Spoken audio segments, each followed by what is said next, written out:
So anyway, I figured no cold open. So Jake, as you were saying, Babu I was saying, Freak. Babu Freak Babu and Jar Freak. Jar. I never like go down the internet rabbit holes on Reddit and 4chan and stuff like that. But when I came across the whole Jar Jar Sith Lord theory, It's a I was very fleshed out theory. it is it, and I totally believe that's what George wanted to do. It Oh, it makes so much was. sense. It was. It makes so much sense. Wait. Stefan, are you being serious? He actually wanted to have Jar Jar Binks be the Yeah. ultimate Sith Lord? Yeah, the original plan was for Jar Jar Binks to be the ultimate Sith Lord, but then like obviously feel fans like you're watched fucking. it. I'm not. It's No, but Jake's theory is correct. That was the original intention. Fans called Jar Jar a racist commentary on minorities, and then I that know. actor possibly was debating killing himself. Like he almost jumps No, off the I know. bridge. There was something that came out. He was like an article. It's like, yeah, I played Jar Jar Binks, and it was like, yeah, Yeah, you got so much yeah. hate. A lot of undeserved hate. I mean, in my opinion, especially Agreed. looking back, like 20 years now. What was it? 1999, Phantom Menace came out, right? Like 21 years. yeah, something like that. Yeah, so 21 years later, I don't know. It seems like that was a bit of an overreaction. I would have loved to see just Jar a Jar little come bit. back. Just a bit. I would have loved to see Jar Jar come back in Episode 7. I went into the movie theater thinking, yes, Jar Jar, Sith Lord, Luke is Kylo Ren, and they played it so safe. I was so disappointed. Yeah. No, I can't go back there. It's too painful. Well, we don't have to talk about the new trilogy. Let's not. Let's talk about What we Spider-Man. can talk about is an old trilogy, a trilogy as old as time itself. We're talking about. I mean, 2000, right? Yeah. Yep. Yeah. Hell yeah. Old as shit. The Spider-Man trilogy. What's up? Welcome to another episode of the group chat. You're with your hosts. My name's Dave. This is Stefan. And we are joined by our good friend, the one and only Jake Goudreau. What's up, guys? Happy to be here. Hey, Thanks buddy. a lot for the opportunity, and I'm excited to discuss Yeah. nerddom with you. Thanks for being here, Hell man. yeah. So the Spider-Man the Raimi trilogy. We're talking specifically yeah. about the Raimi trilogy today. I think for this beginning is what Dave's going with. This is Yes. the first part of the web. Yeah. Yeah, there we go. I want to go back to something really quickly, though, when we were talking about Star Wars. You were like, it seems kind of like overkill, and it was the whole Jar Jar Binks thing. But like now people are getting, this actually ties in a little bit to what we're talking about. Death threats, game developers are always getting like death threats and shit just for changing like one thing. And I was talking to Stefan about this last week. That the Marvel, the Insomniac Spider-Man remastered for PS5, they changed Peter Parker's face, and I'm gonna be honest, I don't like it. But like, I've never said any sort of insidious kind of thing to someone online just because they changed the face. I'm just like, yeah, guys, I don't really like it, But I'm not gonna be playing it on PS5. But the developers, they're like, yeah, guys, it's just a face, like, chill. Well, I think there's a lot of truth in that. I mean, the appearance of a character is largely superficial, and when developers or designers change things like that, I think the context matters. The only time it really, really bothers me is when there's an established canon or lore to a franchise or something like that, and then they go with one particular design, and then they maybe put out a new game or a new installment in that series, whatever, and they change the appearance, and it's in that same continuity. That bothers me. So, for example, Crash Bandicoot 4, it's about time, is on its way out, or maybe it's just released. I'm not entirely sure. And Toys for Bob is the developer on this one, and Vicarious Visions released the Insane trilogy back in 2016, where they have new assets for the remastered game. And Toys for Bob has all the assets, or I would imagine they have all the assets to Vicarious Visions designs, but they went with an entirely new design, and it really takes me out of it when this is an install. It's supposed to follow Crash 3, but all the characters look different. And again, I mean, does it have to take away from the game? No, it just takes a little bit away from the immersion because they look so the established. You know what I'm trying to say, right? The established universe now looks so different, and it just doesn't feel like it's part of the same universe. So that's what bothers me. Seems like the general consensus is like reboots, trying to redo something in a new way but keep it connected is not always a success story.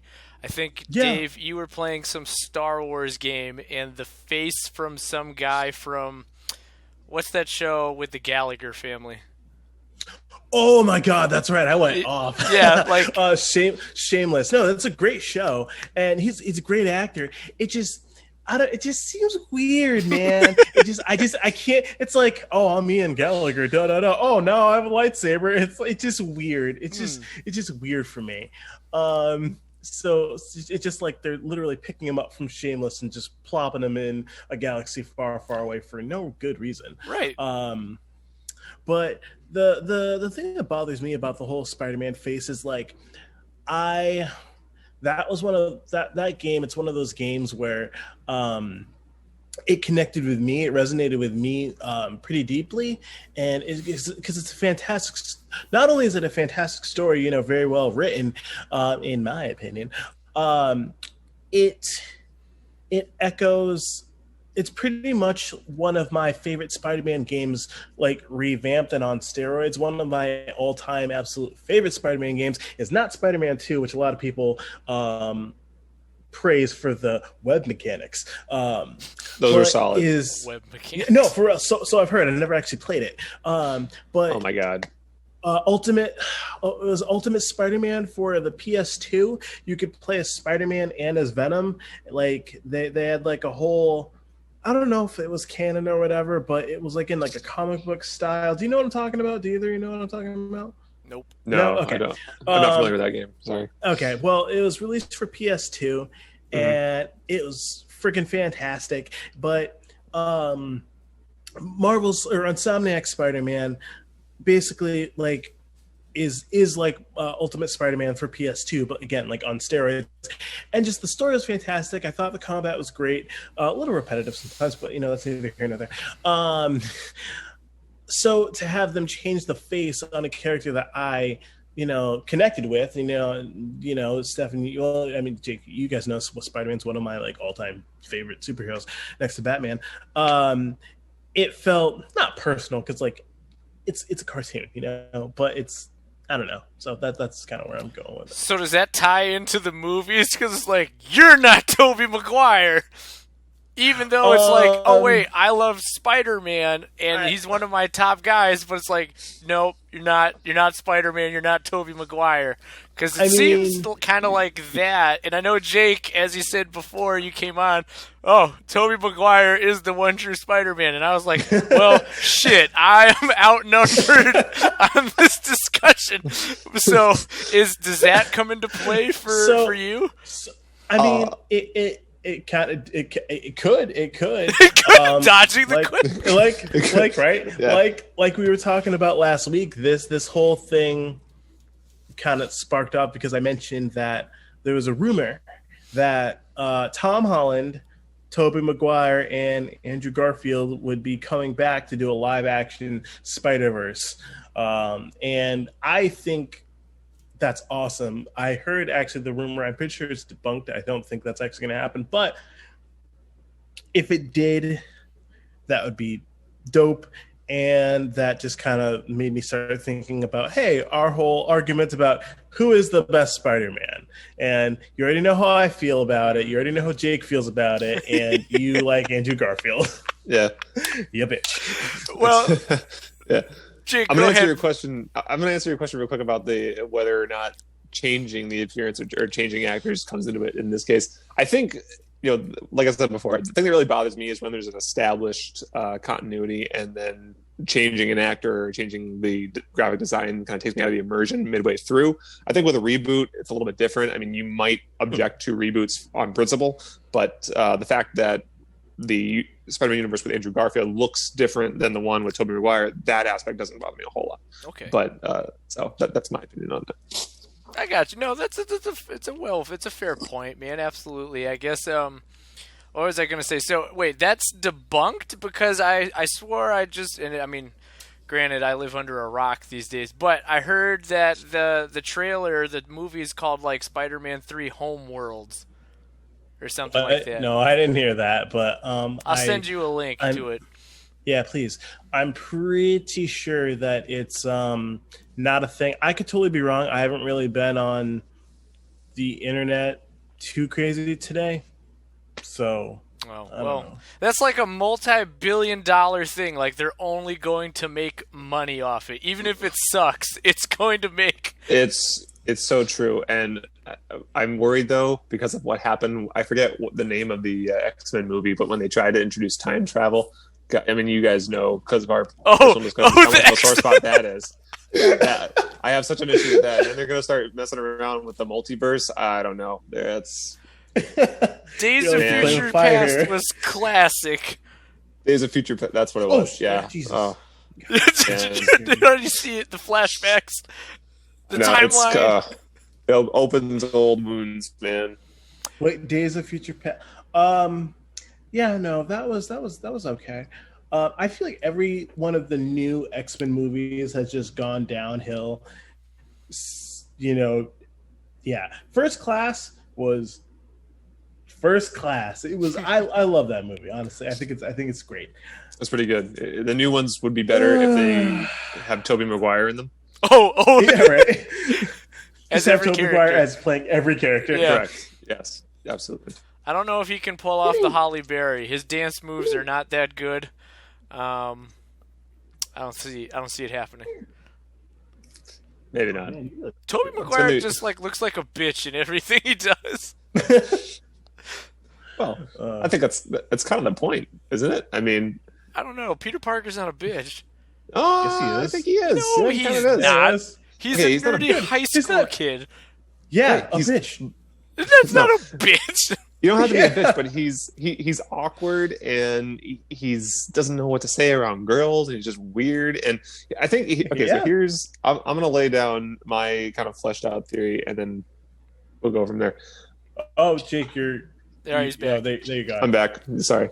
So I think Spider-Man is a very popular superhero, and I think I remember reading somewhere that he polls as one of the most popular superheroes, especially with the younger comic book readers. Okay.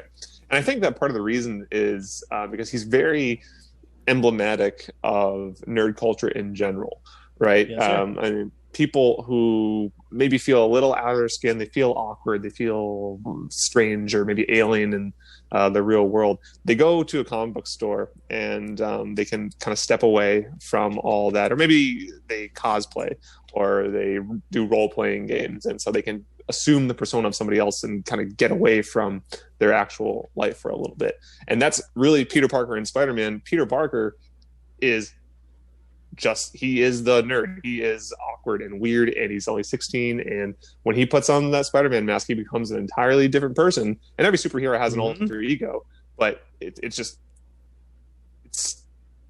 watching Tobey Maguire and how really uncomfortable some of those scenes are.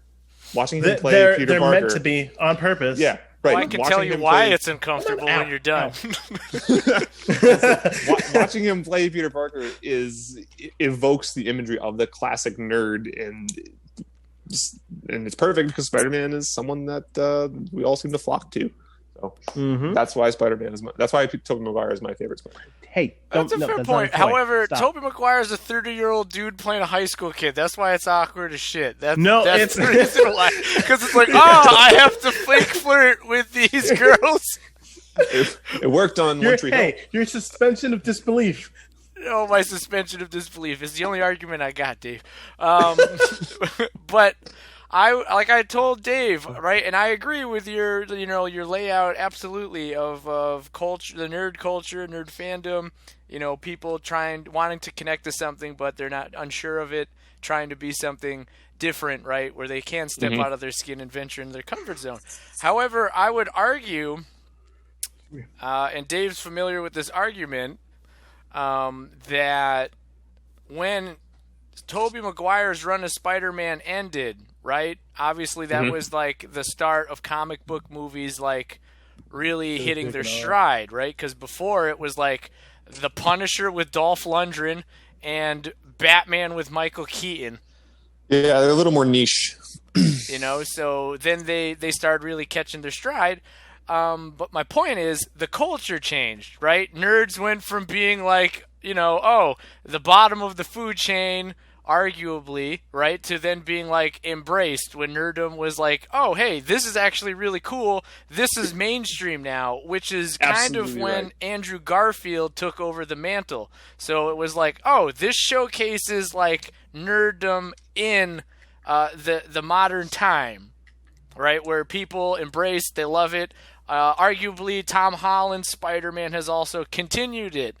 But I felt like Andrew Garfield was perhaps more relatable because he actually looked like a kid, and arguably See, that's Dave where I disagree. suggested he was does too look like a pretty, kid. too He's a handsome. pretty boy. Like, he's Andrew Garfield in those Spider-Man movies. He's cool. Like, he's like, oh, I'm Peter Parker. Ah, da da da. Like, I'm athletic. He doesn't do finger guns. He doesn't. No, that's Toby. Toby just. Yeah, well, Yeah, he did that 'cause- under the influence of the black suit. Oh, it was the true. black suit. Yeah, there was the black. He was suit. venomized. That's right. But poisoned. no, Andrew Garfield, he was like a cool boy, like, I don't know. He didn't, to me, he never captured that essence of awkward teenager. But the I think that's culture kind of shifted. Stefan's point. The culture Right, shifted. Nerds became cool. So now Andrew Garfield, the nerd playing Peter Parker, that Oh, was cool, cool to right? what Yeah, exactly. But I think Stefan's corporations exactly thought. right. I think 2006, 2007 is when nerd culture started to become really something that was to be revered. And yeah, that's an interesting point about Andrew Garfield. My counter to that would be, which is more iconic, or which portrayal should we regard as more reverent? Yeah. Well, yeah, is it the one that comes in after nerd culture has already been elevated, or maybe the one who before, right? Maybe Tobey Maguire's portrayal had a part in elevating nerd culture. So It definitely did. It definitely did. No, that's a very fair point. So I guess my question for you guys is, why then? Like, I know Dave's list, right? It goes Toby, Tom Holland, then Andrew, right? Yep. Fair list all the way around. So my question then, right, if Toby obviously paved the way for Andrew Garfield to play a cool nerd, right? He paved the way for Tom Holland then to play a cool nerd. So what is the difference then between, why is Holland's Spider-Man more revered than Garfield's when Holland is a pretty boy? He's not an ugly kid. He's a handsome guy, and people love him. Like, they think he's super attractive and probably gets more love than Garfield and Toby in response to, like, just his looks. So if he's also a pretty boy and he's coming after Andrew, who played cool nerd Peter Parker, why does Holland get more respect and love than Garfield does?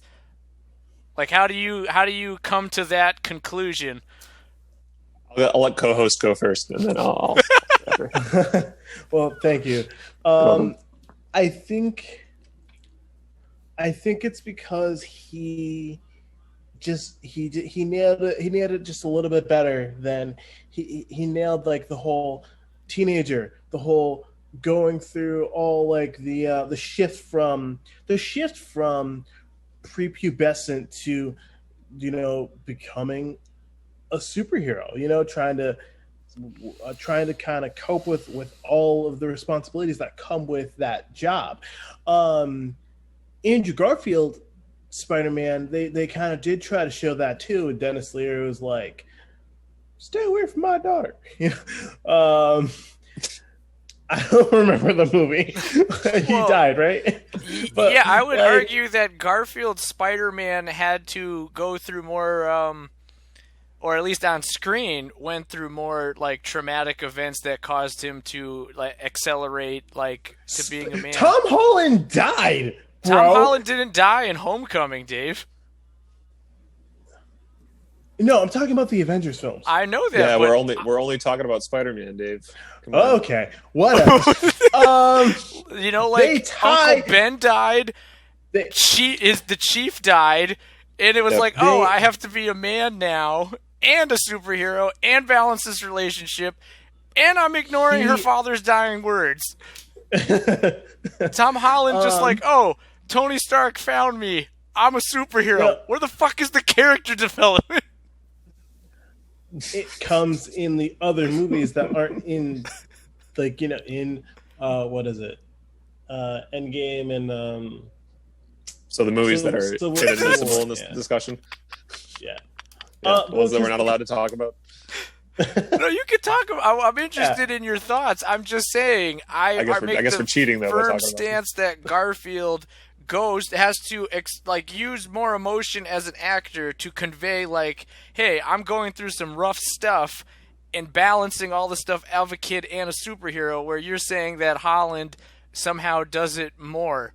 And I would Yeah. argue that Holland's Spider-Man, while he does have dramatic undertones, is more lighthearted and fun, while Andrew Garfield's is arguably the darkest out of the three. I'm not arguing tone, because I definitely do agree that there is that the tonal difference between the Amazing Spider-Man and Tom Holland's Spider-Man is vastly different. Yes, for sure, for sure. Um, I just think Andrew Garfield. Anyway, Jake, what's your take on Stefan's question? So the tone thing, I don't really have much of a response to tone. I don't have much of an opinion on tone. Maybe I can come back to that. But the reason that I like Tom Holland a little bit better than Andrew Garfield is because Andrew Garfield, the way he seems to portray Peter Parker, he's always kind of smoldering, right? He's that Abercrombie and Fitch kind of sexy guy all over there. Yes. In the corner. Ooh, yeah, look at me with my, my hair. It's feathered and lethal, to quote Ben Stiller. You just don't see that today, Cotton. Yeah, right. Yeah, you just don't see it nowadays. No, but like we said before, the reason I like Tobey so much is because I think he captured the essence of what I thought Peter Parker was supposed to be and how emblematic he was of nerd culture. I like Tom Holland better than Andrew Garfield because Tom Holland does that. It's just that Tom Holland kind of plays it a little bit awkward and naive all the time, even when he puts on the Spider-Man mask. Andrew Garfield never really plays he never really plays up that aspect of Peter Parker's character. He's always composed, and he is resilient, and he is stoic. And I think in playing it that way, you miss out on a really, really key feature of Peter Parker. I agree. Spider-Man, he's a jokester. Like even in the comics, like he's always like cracking jokes. Venom like goes and puts him through a wall, and he says some sort of like quip or one-liner or whatever. Even go back to the game. When you're in combat, Spider-Man, he has all sorts of like jokes about whatever boss battle, whatever fight you're doing, whatever. It's like, he's a smartass, Right. But more importantly, it's the mask that gives him that confidence. Yeah. And that comes through in the Sam Raimi trilogy. It comes through, I think, less so when we see Tom Holland playing it. It does not come through with Andrew Garfield. Andrew Garfield exudes confidence all the time. Yes. I think, yeah, actually, Jake, he's putting it in a way that like I unfortunately, couldn't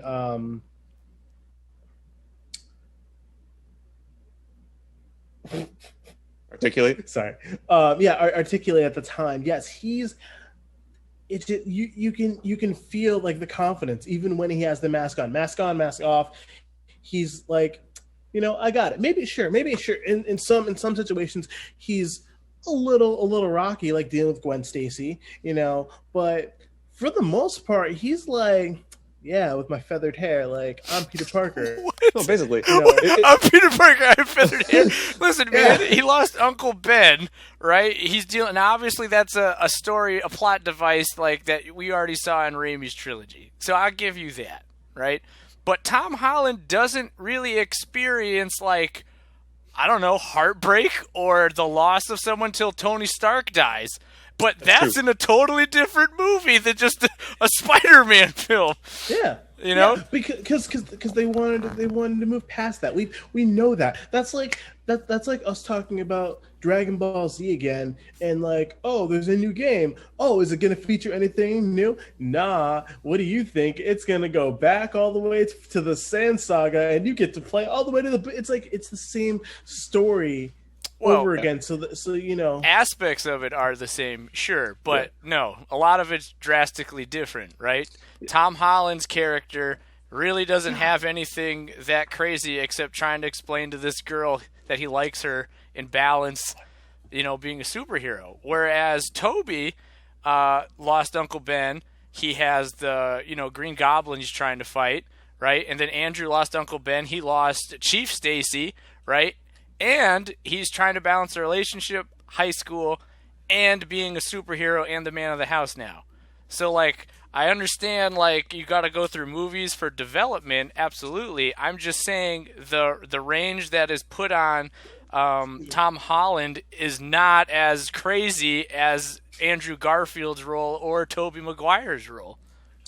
I think that's right. I think that Tom Holland's Peter Parker, right? The expectations for him are set lower, and he does have to deal with fewer tribulations than either Tobey's Peter Parker or Andrew Garfield's. I agree with you 100%. I think again the reason that I rate Tom Holland higher is that even though his performance is pretty one note, it's one note, but it's focused on what is supposed to come from Peter Parker. Andrew Garfield feels one note. It's a more serious tone, and Andrew Garfield shoulders more responsibility than Tom Holland's character does, I think, especially if you're just going to stick to the Spider-Man movies and not go to the Avengers or things like that. But it feels like Andrew Garfield showed up to the Spider-Man movie thinking that he was supposed to play Superman. Well, I think this goes back to tone-wise, right? I like Sam Raimi a lot. I think he does a fabulous job directing those movies. I think all the Spider-Man directors do a good job. Mark Webb, John Watts, all of them are very, very, very good filmmakers. But, like, Raimi comes from a place of making, like, dark films, right? I think they were going for something slightly newer when they made Spider-Man like dark, because like you guys say, in the comics, he's a prankster, he's a smartass, right? But like, I don't know. I guess for me, part of the problem with comic book films, I enjoy them no matter what, but I think like they slightly have to be grounded in some sort of dark reality. Did you enjoy Ant-Man and the Wasp? That movie sucked. Yeah. Most watch your mouth. most superhero films are just a good time, no matter what. But if you're really breaking it down, right, like Raimi and Mark Webb's interpretation of Spider-Man, there were consequences. Tom Holland's universe, there's not really. He's also had 5 films to slowly develop more emotion and character over that course of time. So I feel like his performance, if we're going based on just 2 films, he's lower than like Garfield. It would, if anything, I'd go Spider-Man, Spider-Man 2 original, then Amazing Spider-Man 1 and 2, then Tom Holland. Like when Dave said when like Iron Man died, or when he was like, "Oh, Mr. Stark, I don't feel so good." Like that was good. That was real good, and you felt for him then. But until those moments, you're just some fucking high school kid who shoots webs and is awkward around girls. Like... Yeah. I think the issues that plague Tom Holland's Spider-Man are the same issues that plague a lot of the Marvel Cinematic Universe. A lot of the characters I don't think are given a lot of room to fully develop. And because you have so many of them on screen, and it feels sometimes like it's a class reunion, right, as opposed to a really pointed story.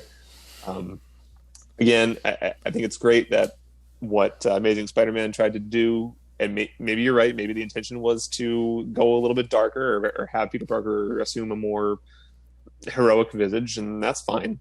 I just think in doing that, they lost what made Peter Parker, and I think they should have maybe towed the line a little bit closer to the source material. I shouldn't say that because they were true to the source material, but I guess the portrayal was maybe.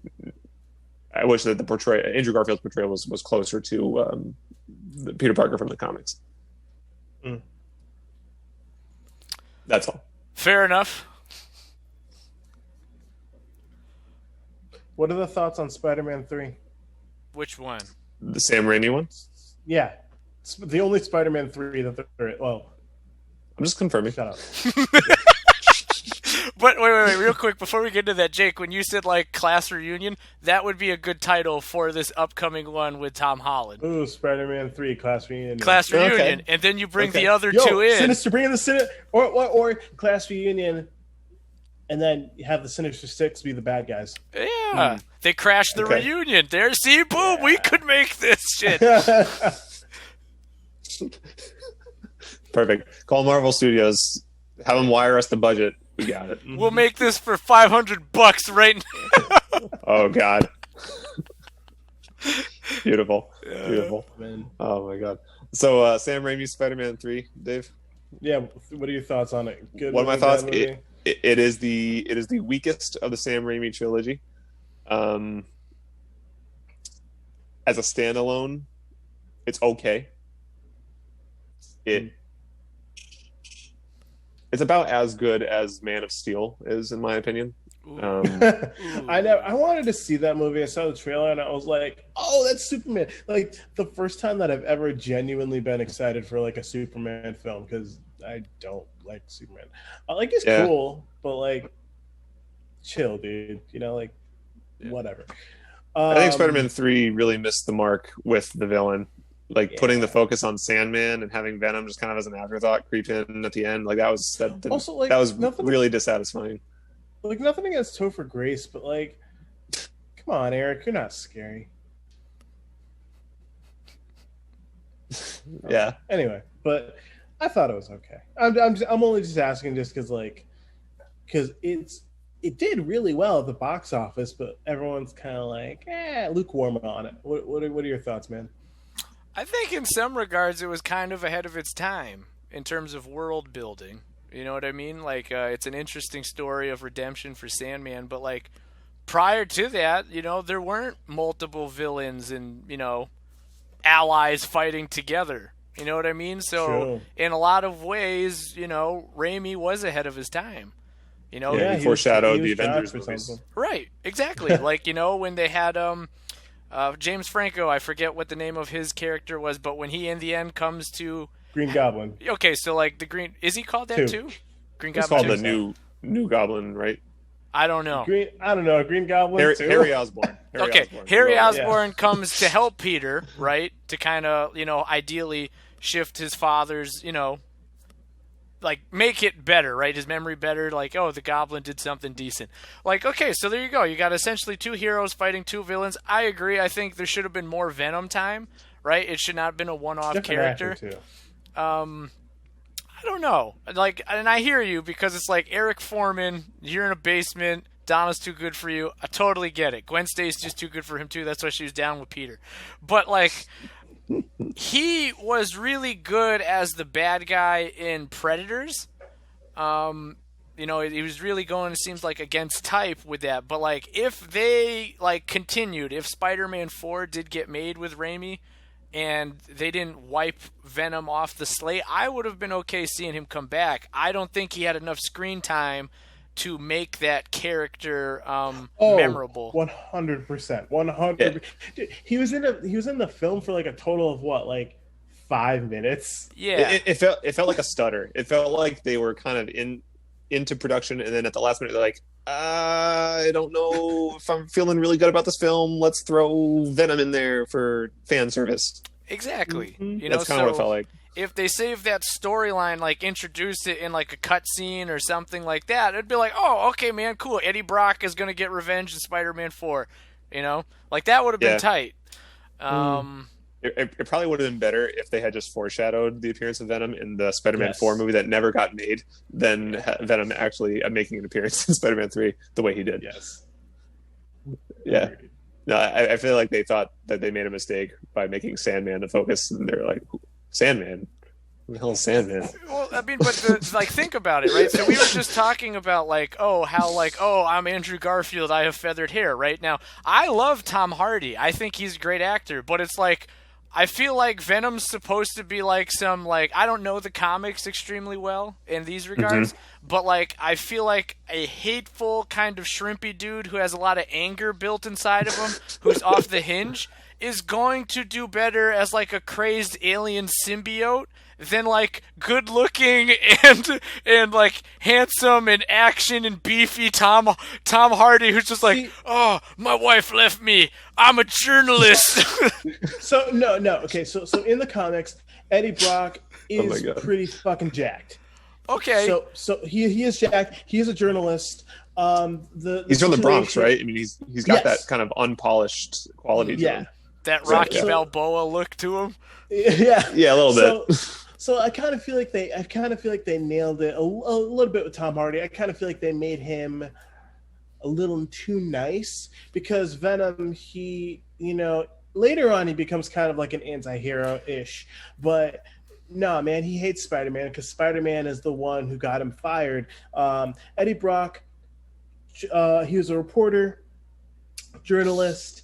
He I'm pretty sure I remember this. I think this happened in the movie. He said, "Oh, this guy's a serial killer or whatever." He did a report on it. Spider-Man caught the guy that was actually the serial killer, and Eddie Brock lost his job. In the comics, he lost his job, found out he had cancer, and like his wife or whatever like ended up leaving him, kind of like in the movie. And then he finds a symbiote, and it goes from there.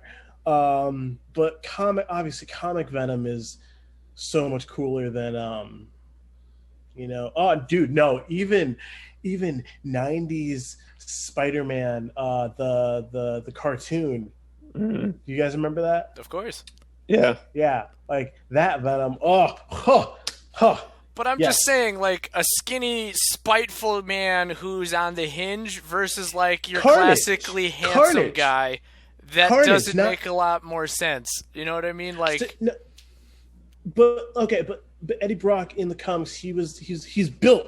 He's built, man. Well, Spider-Man's also a high schooler, and Tobey Maguire's an adult man, so we don't always get what we want, do we? Yeah, now we're getting into the appearance again, right? Right. That's a little more superficial. Yeah, you're really hung up on the fact that he's an old ass man.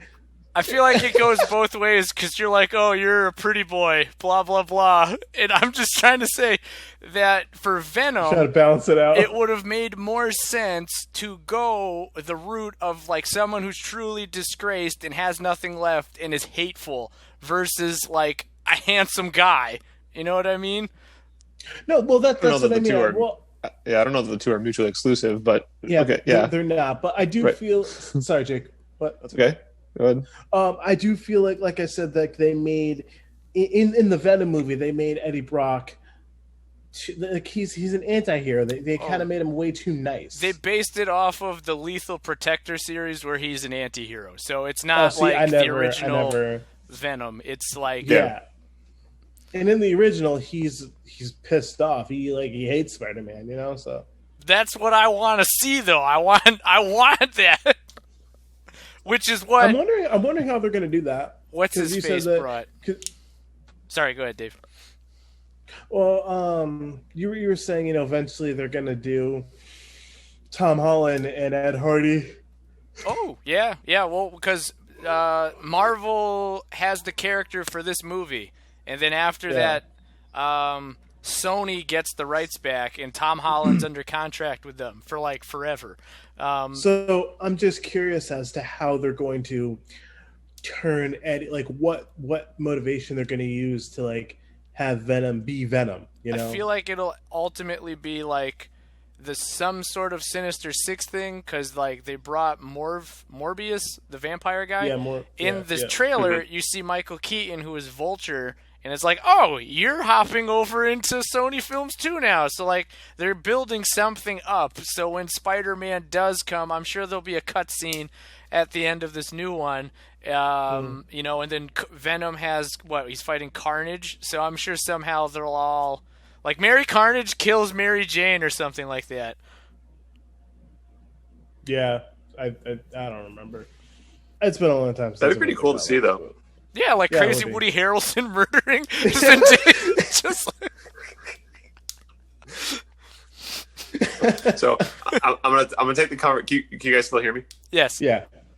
Okay, I'm gonna take the conversation on a little bit of a detour. I recently watched the movie Friends with Benefits, Mila Kunis and Justin Timberlake. Remember Woody Harrelson's character in that movie? Yes. Where he talks about going. I never saw that movie. I'm gonna keep it PG, but trolling for I imagine Cletus Cassidy doing like the same thing. Right after he says that, like he transforms into Carnage and then just starts like going off and hunting. I wish that's how it should be made. That should be made. That's what I want. That's what I want. And so for the listeners who don't know what I'm talking about, go watch Friends with Benefits and then just picture Carnage doing what Woody Carnage in the Harrelson place of... said he's going to do. I'd like to take you out and troll for rock, except it's a different consonant instead of the Right. R. Only he didn't say rock. Oh, he didn't say. And he does it as Carnage. That's what you're saying? That would be so interesting. I wish that's It would be. Just watching him like haul off and maul somebody like out at the club, like they're dancing, they're grinding, and then just, and just starts like eating them. When the movie comes out, you should make a cut, where you edit that scene, then show him what it means. Okay. It's happening. Yes. It's fantastic. Oh, awesome. When he says that, is Venom and Spider-Man there as well? Like, this is how it's done, boys? Or are they not partaking? I don't know. I'm not sure. We'll see what we'll see what happens when he makes his appearance.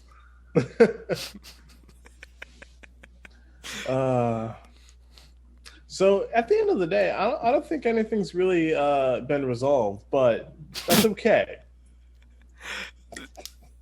That's okay. This will be an argument that'll go on for the ages, and that's okay because you're still my friend. And you're still my friend. I still love you, man. At a time when we're so divided, it's nice to be able to talk about issues on which we disagree and still remain friends. Exactly.